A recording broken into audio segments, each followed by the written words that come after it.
Coyote. This is a trickster tale from Gerald McDermott from the American Southwest, which is like New Mexico, Arizona, parts of California, parts of Texas. Coyote. Blue Coyote. He was going along following his nose. He had a nose for trouble. Coyote stuck his nose in a badger's hole but got bitten. Coyote wanted to have flaming red hair like the woodpecker, but his fur caught on fire. Coyote went looking for Snake but only found trouble. Coyote was always in trouble. Coyote came to a place where the earth meets the sky. He heard laughing and singing, and he went up to take a look. Coyote saw a flock of crows. They were chanting and dancing. Then the birds spread their wings, and they flew through the air and circled the canyon. "Oh, if only I could fly," said Coyote. "I would be the greatest coyote in the entire world." Coyote called to the crows. "Let me join you," he said. "This foolish coyote wants to be like us," the old man crow said to his flock. "Let's have some fun with him."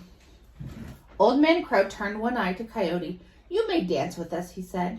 Thank you, said Coyote, "but I want to fly too." "Maybe you can," said Old Man Crow. Old Man Crow plucked a feather from his left wing. Then he told his flock to do the same. They stuck their feathers in Coyote. Coyote winced, and his nose twitched. The crows chuckled. "You are ready to fly," said the Old Man Crow. The birds began their slow, steady chant. They hopped from one foot to the other. Coyote joined in the dance. Even though he was out of step and sang out of tune, he was very proud of himself. The crows spread their wings and soared into the sky.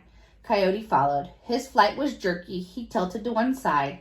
Since all the feathers were only from the left wing of each bird, he was off balance. He fell to the ground. "Wait," he cried, "don't leave me behind." The birds returned and gathered round Coyote. "We must balance him," said the old man. The Old Man Crow plucked a feather from his right wing. Each of his flock did the same, and Coyote cringed as they stuck the feathers in his fur. The crows cackled. "Now I'm perfect," said Coyote. "I can fly as well as the rest of you." Coyote had become rude and boastful. He danced out of step. He sang off key. The crows were no longer having fun. The birds began their slow, steady chant. Coyote hopped along, flapping his feathered legs and singing sour notes. The dancers spread their wings and leapt into the air. Soon the crows were flying high over the canyon. Coyote struggled to keep up. "Carry me," he demanded. The crows circled Coyote but did not carry him. Instead, they took their feathers back one by one. Coyote sank through the air. He fell straight down. "Woo!" he howled. Coyote fell so fast, his tail caught fire. He fell into the pool of the mesa. Coyote crawled out of the water. He heard the laughter and saw the crows flying away. Coyote ran after them. He tripped and fell tumbling into the dirt. Coyote went home soaked and covered with dust. To this day, he is the color of dust. To this day, his tail has a burnt black tip.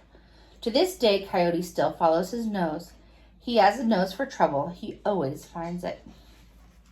So he started out blue, but because he was so boastful and so rude, he became this color. This coyote color. Do you think he learned his lesson? Those crows were kind of mean, though. I don't know if they learned a lesson.